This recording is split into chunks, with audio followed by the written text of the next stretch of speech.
I put thought into like what it means to have work-life balance.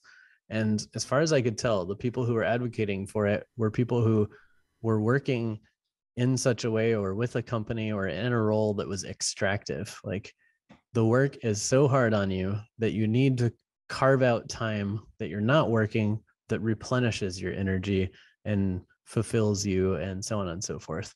So I've always thought like, well, what's the point of that? We may as well work in ways that replenish us. This is Evolve CPG, a community of purpose-driven brand leaders who not only believe in better, but actively pursue it. That's better products, better brands, and better leadership for a better world.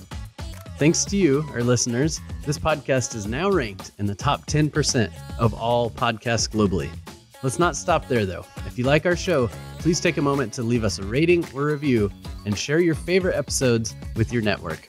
The more people we reach, the more good we can bring about in this world. If you work in the industry, you can also join our online community where we're going further, faster together at community.evolvecpg.com.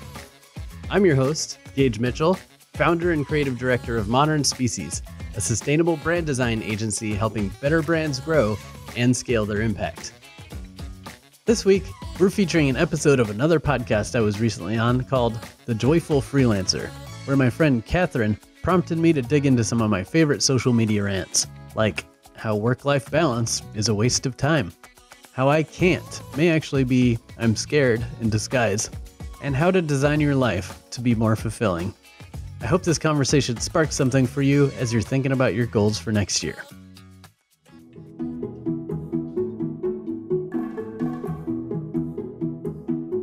Hello, and welcome to The Joyful Freelancer, the podcast about mindset and meaning in freelancing, work, and life. I'm your host, Katherine Gustafson, and today I'm speaking with graphic designer and brand strategist Gage Mitchell, founder of Modern Species and EvolveCPG, where he helps better for the world brands grow through purpose-driven strategy, design, and community. Hi, Gage. Thanks for coming on the show. Hi, I'm excited to chat. Can you tell me a little bit about what you do to start out, and also how long you've been doing it? I know you have quite a few projects going on. Yeah, as you mentioned, most of my projects all center around helping better for the world brands. So by better for the world, I just mean they're pretty much all mission driven in some way. They're trying to make better products. They're trying to build better businesses. They're trying to be better for people on the planet and so on and so forth. So rather than just trying to grow and make money, they're trying to grow and make an impact. The way I help those brands is across a few different things. You mentioned Modern Species, which is a brand design agency where we help them kind of develop their brand or evolve it or grow it. And we do kind of some upfront brand strategy, naming, different things like that. And then we help apply that to their primary touch points. So for a product company, it's their packaging. For an online company, maybe it's their website. For companies that need to sell to other people, it might be like marketing, collateral, trade shows, different things like that. So that's the Modern Species side. And then you mentioned EvolveCPG, which is a newer venture where I wanted to be able to help more people. And I know, so I've been in this industry, the Better for the World brand space for over 13 years. So I know a lot of awesome people doing amazing things. And I've just always been a community builder. So I've shifted some focus during the pandemic to try to build community in this Better for the World brand space. And so I launched a podcast called EvolveCPG and an online community aimed at connecting those people. So I can share my wisdom, they can share their wisdom, and we can all go further, faster together. And let me just interject for our listeners that CPG stands for Consumer Packaged Goods. Do you work only with consumer packaged goods brands, or are you broader? We work with more than consumer packaged goods. I'd say it's CPG is about 70-80% of our work, probably.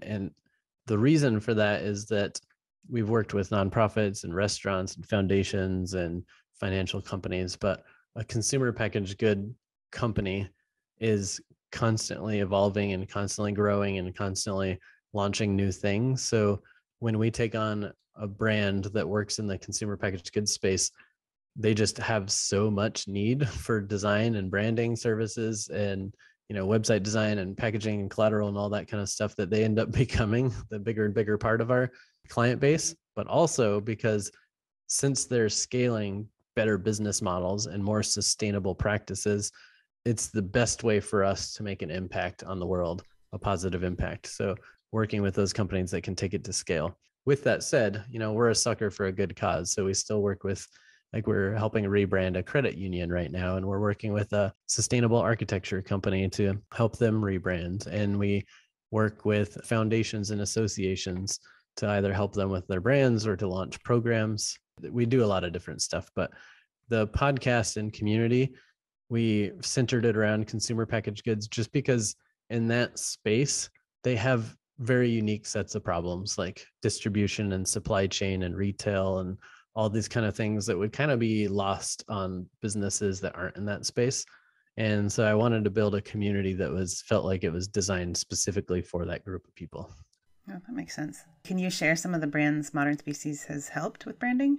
Sure. So like I said, we've been in business over 13 years. And over that time, we've gotten to work with some of what I would consider the best brands in the world. Not necessarily because we designed them, because some of them we didn't, but we've just helped them in some small way. But companies like Organic Valley, which I don't know if they currently still are, but I know for a while they were the largest organic dairy cooperative possibly in the world.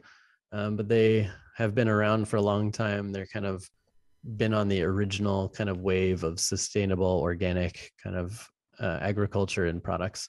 So we've helped them with various things. We've worked with Alter Eco, which often wins Best for the World kind of awards with the B Corp community because they just do so much. Their entire business model was built around connecting farmers to consumers in a way that gets them better pay and encourages them to set up regenerative agricultural systems and so on and so forth. But like, you just in the end get to buy a delicious chocolate bar or something like that. I love their mint blackout bar particularly. Oh, nice. Yeah, that is a popular one.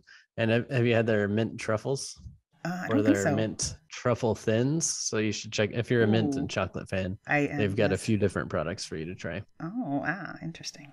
Yeah. So some other brands that we've worked with over time are like Mama Chia, that makes chia seed beverages and products. And we've worked with Nutiva, which does a lot of superfood products like hemp and coconut oil and different things like that. We helped build the Yum Butter brand, which people in their nut butter fans might remember as being kind of a pioneer in the buy one, give one, buy one, feed one kind of space. And they also invented, so to speak, the multi-use pouch for nut butters. So you can kind of take your nut butter with you hiking or whatever else and not worry about messy jars or heavy glass or anything like that. So we've worked with a lot of brands like that. I could keep rattling some more, but I'll stop there. Yeah, I was going to ask, that's all of this has made me wonder, how do you work with them to, in the cases that you do this, bring out their sense of what their values are, and how do you incorporate that into visual branding?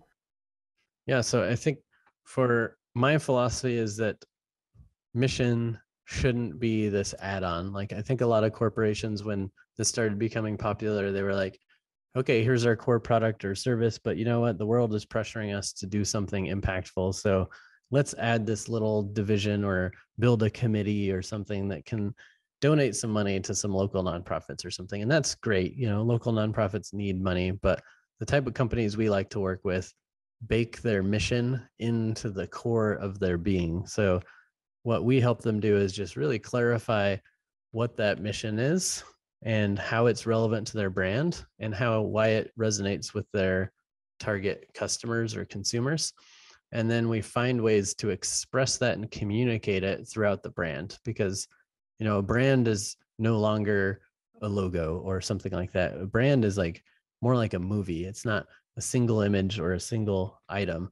It's a story that you tell over time, and your brand can develop as a character alongside the customers and other team members and employees or partners that you work with. They're also always going to be evolving and developing. So it's just this constantly evolving concept is your brand.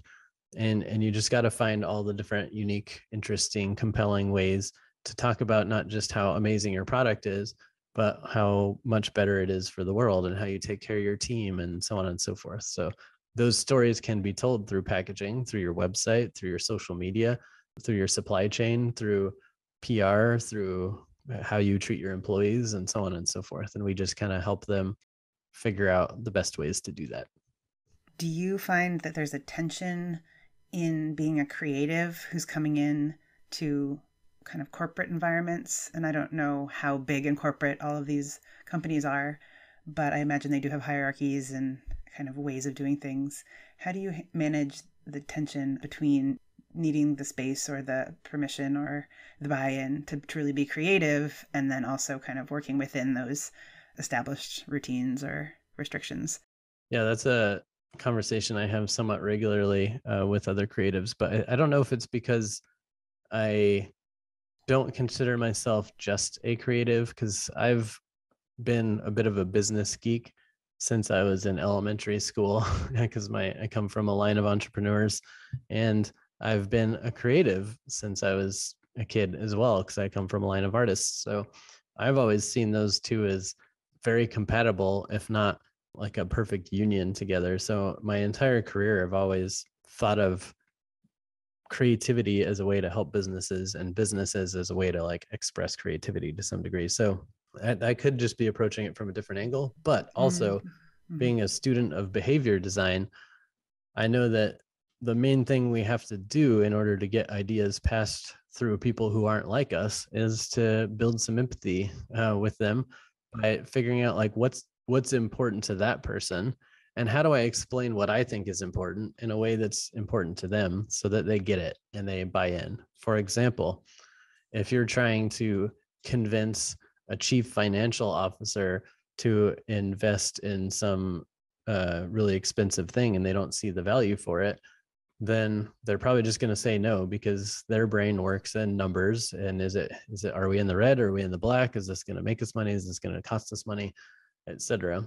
But if instead that same possible idea, you might come to them and say, hey, this is going to cost a little bit more upfront, but over the next 3 to 5 years, it's going to save us so much money because it's a more sustainable practice, or because it's more efficient, or because we're reducing materials, or whatever it is. When you pitch it to them that way in terms that they understand, then they get it. And now not only are they behind you, but now you're starting to teach them how sustainability and creative problem solving is actually good for numbers too. So you can kind of approach whoever you're trying to communicate with, or whoever you're trying to convince, and just think through their lens about what's important to them and how this project can help them with their goals as well. And therefore you can sell your creative ideas into whomever. So for me, it's just about creativity is about like making it objective and tying it to relevant measures or goals of the company. Mm-hmm. Yeah, so really joining the creative with the business side of things. Do you have a team of employees or even contractors? Yes. Yeah. Modern Species usually has like a small core staff of full-time W-2 employees. And then we also have some part-time employees and some part-time contractors / freelancers. Did you used to be a freelancer? Yeah, that's how I think most designers and creatives always have some sort of freelance side hustle going on. Even if you have a full-time job, you might be like freelancing on the side for things that you care about, or just fun creative projects. So definitely throughout my career, I've been a freelancer, and that's how the business started. Is I had just gotten back from some life-changing travel, I guess I'll say, and I was hanging up my shingle, so to speak, just trying to figure out what I was going to do next. And until I figured it out, I was just quote unquote freelancing. I was just helping out other agencies with overflow work, or picking up little nonprofit client projects, or doing some personal stuff, or donating some time here and there. I was just kind of doing whatever I could to just build some connections, build up the portfolio, keep myself busy, maybe make a little income until I figured out what I really wanted to focus on. And at what point did you become an agency? I've often think about the difference between a freelancer and an agency, and there are some freelancers who kind of subcontract, and they wouldn't call themselves agencies until a certain point. Where do you see yourself on that? And I've totally seen the opposite too. I've definitely seen freelancers who brand themselves as an agency and say we all the time and so on and so forth, but when it's just them doing 95% of the work. So my philosophy, like when I started out as Gage Mitchell Design when I wasn't exactly sure what we were focusing on, and then I started pulling in other people. First was my then wife at the time, who joined the company full time because we were just getting too busy and I needed help. She said, "Well, I never get to see you because you're working all the time. So if I join the company, maybe I'll get to actually see you." She was the first employee and kind of came on as a partner. So it was all of a sudden a multi-person shop, and we were starting to figure out what we wanted to do and who else we wanted to bring on the team.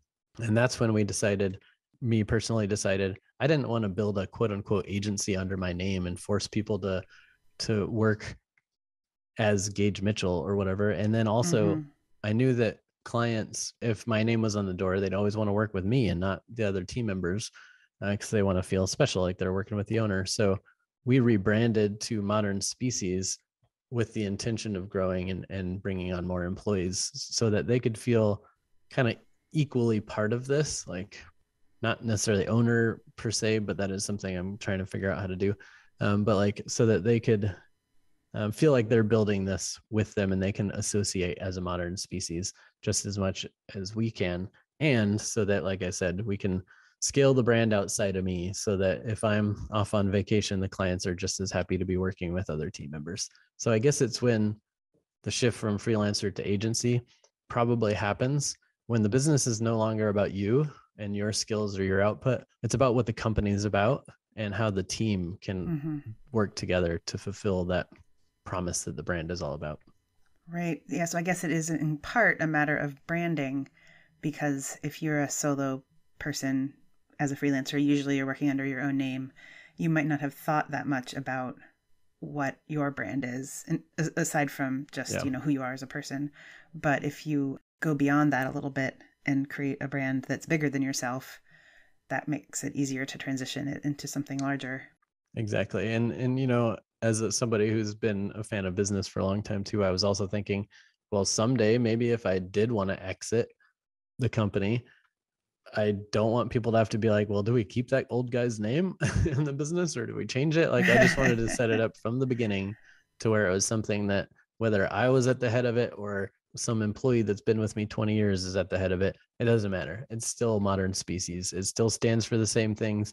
It's still about the same things. You don't have to rebrand it. It's just something that can live on beyond any of us. That reminds me of that TV show. It's French. It's on US TV. It's called Call My Agent, I think. And it's about a French talent agency, and it's named after this one guy, and then he dies, and the agency is so well known by that name that they can't change it. Yeah. So I was like, I guess it's not a tragedy, but it's not the best situation.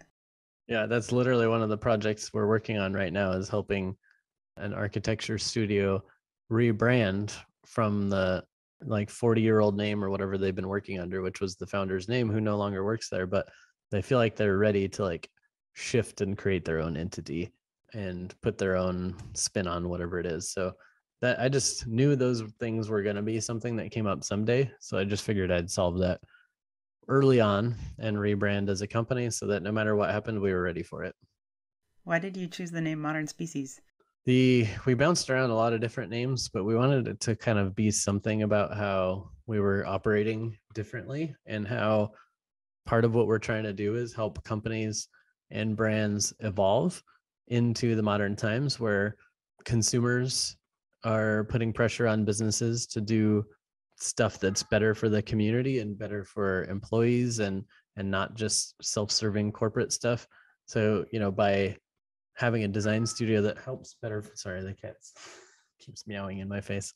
By having a design studio that's helping companies weave mission to their brand, we felt like we're helping them evolve to become what companies should be. So eventually, after like kicking around a lot of ideas, the term Modern Species came to mind, because not only did we feel like our goal is to be the modern version of designers, which is designers who care about impact, not just their portfolio, and who are doing whatever they can to make the world better and help companies who are doing good things grow instead of helping companies that are doing bad things grow. And then also through our services, we were helping brands become a better version of themselves that's more adapted to the current business climate. So Modern Species was therefore born. And to be honest, a large part of it was because we were shocked that the URLs and trademark and all that kind of stuff was available. We were like, sweet, this is totally ownable. So we scooped it up. And that's awesome. Speaking of, how things are changing in the world of work and whatnot, you have a great LinkedIn profile. And part of the reason I wanted to talk to you is because you always have putting out all sorts of kind of pearls of wisdom. And a lot of them are about, how people are working today and the meaning of work-life balance and things like that. So I wanted to ask you about some of the stuff you've posted. One of those was work-life balance is a waste of time. I was wondering what you meant by that and what are the implications of it? Yeah, so I've been a big advocate for kind of life design, design your life to be more fulfilling. And as part of that, I've always just been frustrated that all these people out there who've worked their butt off and built something amazing, then like when they're more or less retired and have millions of dollars, they're like, you should all work on work-life balance. And I know that they did not have work-life balance when they were building whatever just got them into the position that they're in now. So it's kind of from a point of privilege that they're saying that. But also I put thought into like what it means to have work-life balance. And as far as I could tell, the people who were advocating for it were people who were working in such a way or with a company or in a role that was extractive. Like the work is so hard on you that you need to carve out time that you're not working that replenishes your energy and fulfills you and so on and so forth. So I've always thought like, well, what's the point of that? We may as well work in ways that replenish us. And so by working in a job that has nothing to do with your life, you're just wasting all that time working, not fulfilling yourself or making your life better. And by working in or by having hobbies and interests and pursuits and passions and knowledge and excitement around stuff that does not make you better at your job is kind of a waste of those hobbies to some degree as well. And in this case, I'd say it's, a better waste of time because you're actually working on yourself. So my theory is that the most time-saving thing you can do is to marry your passions with your work so that every hour you spend working benefits your life and every hour you spend making your life rich and fulfilling benefits your work. Another nugget of wisdom from your social is I can't is often really just I'm scared. You ask whether people are limiting themselves before they've even started with something. Does that come from feelings you've had in the past? Do you relate to it? Yeah, I mean, I feel like I could be just taking a stab in the dark here, but I feel like every entrepreneur or freelancer can probably relate to this in at least some way, by which I mean like a lot of us maybe have this fear of that might be like, I can't charge more, like this is something that business consultants over and over are always saying, double your prices so you can give twice the service and or make more money or whatever. But like so often in our minds, we're like, well, I can't charge more because we make up a million excuses. But really what we're saying is, I'm scared to ask for what I'm worth because I might get rejected or it might feel awkward. Right. Yeah. The awkward feeling, I think, is like a bigger factor than I think many people would recognize, maybe. Totally. Or another example might be if you're thinking about becoming a freelancer, but you're working a full-time job, you might be thinking, well, I can't go out on my own. And it's like that word can't that you really need to take a close look at, because is it that I can't, or is it that I'm afraid it won't work out, that I might go broke? I'm afraid that everyone will think less of me if I don't like wildly succeed. And then what if I have to go get my job again? But like those I can'ts aren't real, like you most likely can. It's just your fear trying to protect you in some way. So that post was mostly just about getting people to question their limiting beliefs, which I think we all have a gazillion of them. I could probably write like a 20-page article on all my limiting beliefs, right? But the point is to question them. Like, is this thing that I'm saying to myself true? Or is it just something that my mind is trying to do to protect me from scary stuff? Right. So much of it is invisible to us, I think. We don't know why. A lot of times we don't know why we're resisting something. I wonder, yeah, like I have an example from my own life. I was working with a career coach because I had been freelancing for about 7 years, and then I went back to a full-time job, in part because I felt like freelancing was just too stressful to make ends meet and get stability. And I was in this full-time job, but I really wanted to go back to freelancing. And I didn't realize how scared I was about just taking that leap, even though I'd done it before. And I was working with this career coach, and I thought I was working with her more to, think about the logistics of how I would design my business or something. But it was really more an emotional thing. And she said at one point, okay, so let's see if there's steps you can take. Could you go tomorrow to ask your boss if you could go down to part-time? So you'd have part-time to freelance and start that back up. And I just burst into tears, and I was like, which completely shocked me. And I was kind of embarrassed. And I said, I don't know why I'm crying. And she said, it's the fear. And it was like light bulb moment where I was like, oh my gosh, she's totally right. It's just scary. And like the emotion is coming out of my eyes, but it's just fear. And I feel like I hadn't even understood that until that happened. Yeah. And I think it's really common for us to go around with all sorts of, unexamined things that aren't clear to ourselves.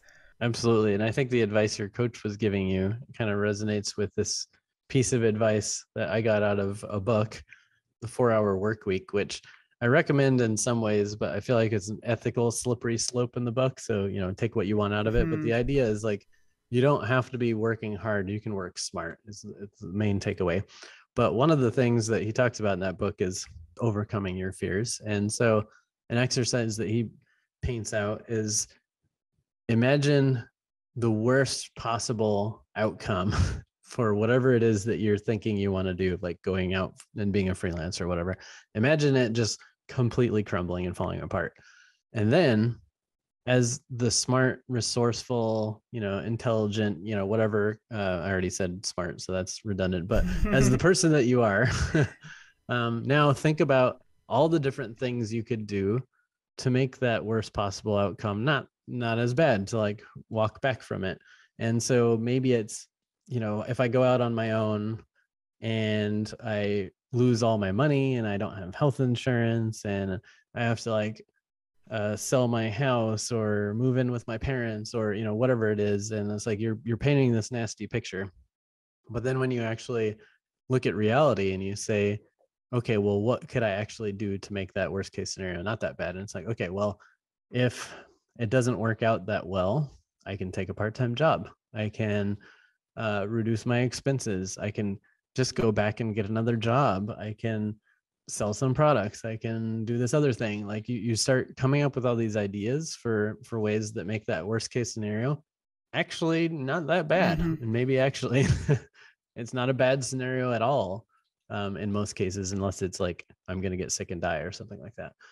I think what that practice does is helps you get over that fear of like, even the worst case scenario, you can get yourself out of in most cases, right?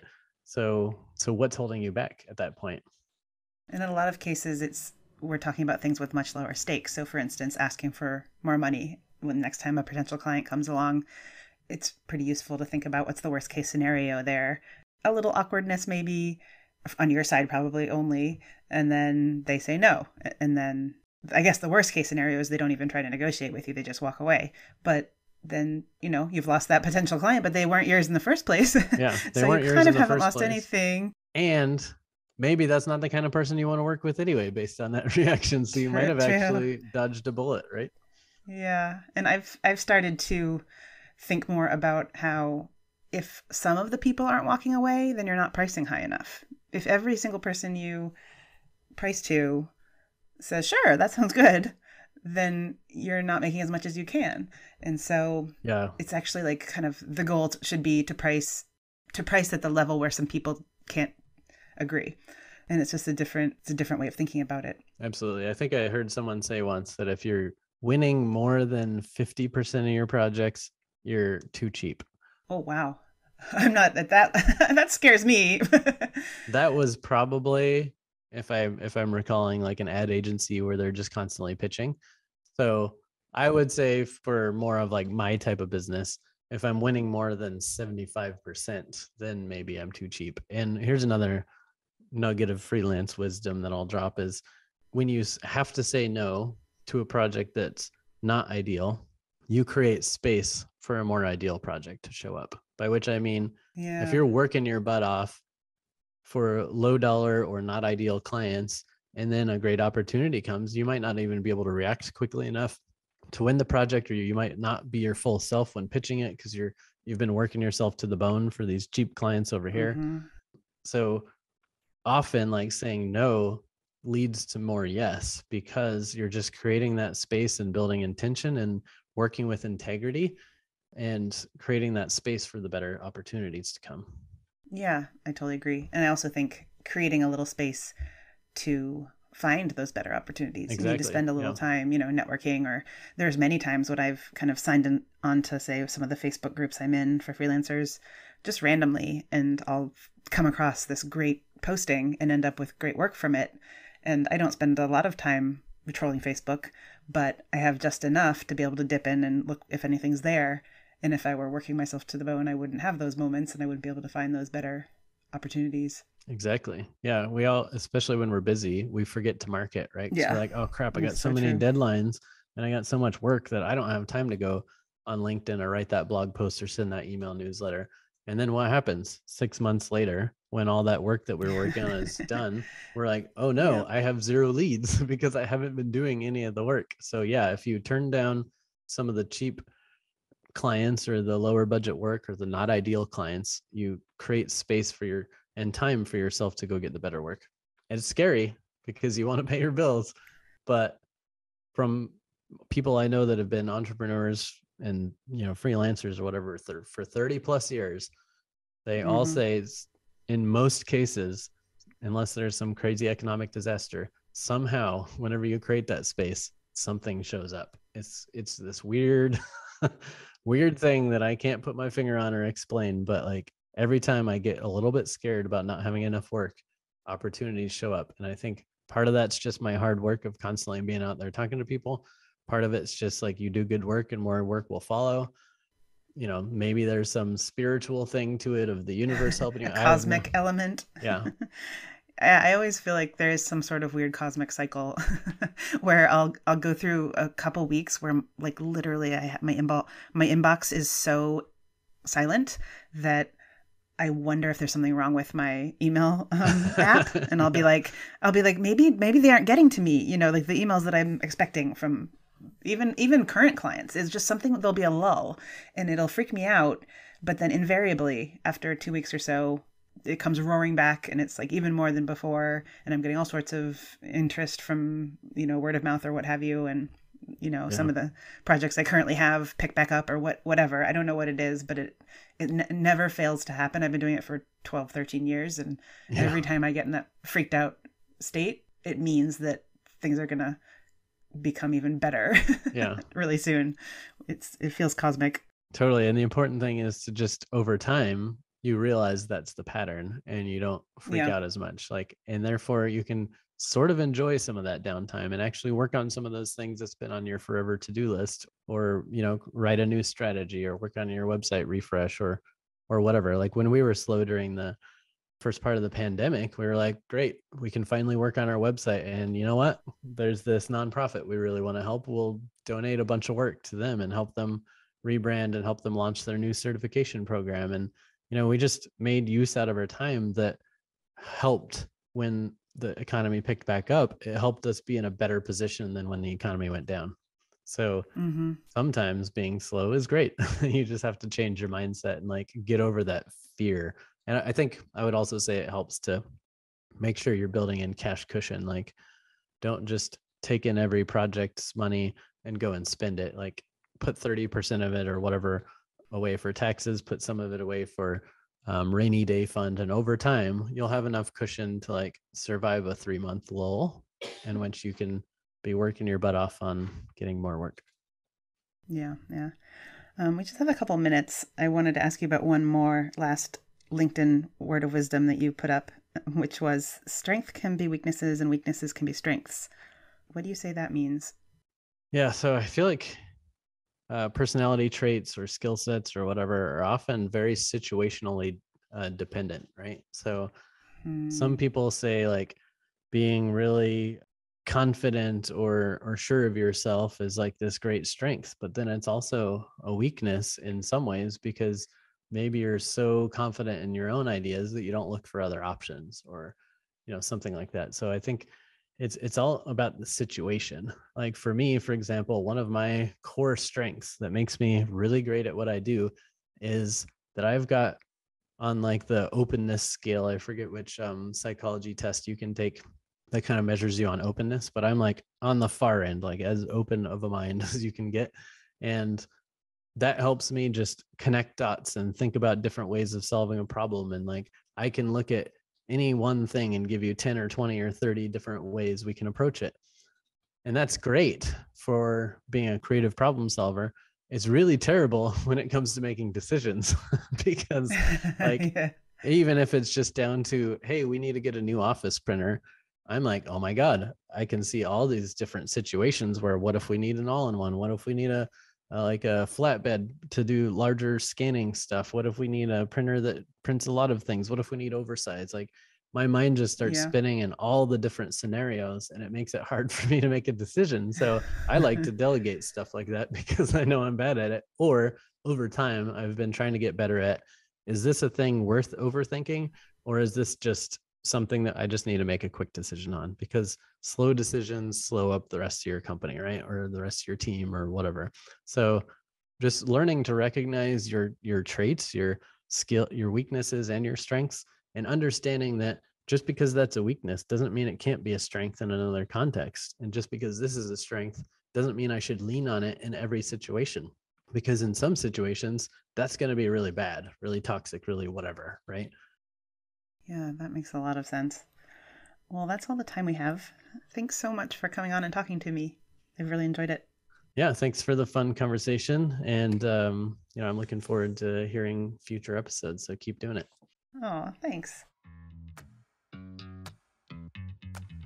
Thanks for listening. If you like the flavor of the show, search for The Joyful Freelancer wherever you get your podcasts. Subscribe to our podcast and YouTube channel for more innovator interviews, expert advice, and leadership discussions. If you like this episode, leave a heart, thumbs up, or review, and share it with your colleagues. As an ever-evolving show, we also love feedback, so send us your thoughts or ideas for who we should talk to next to evolve@modernspecies.com.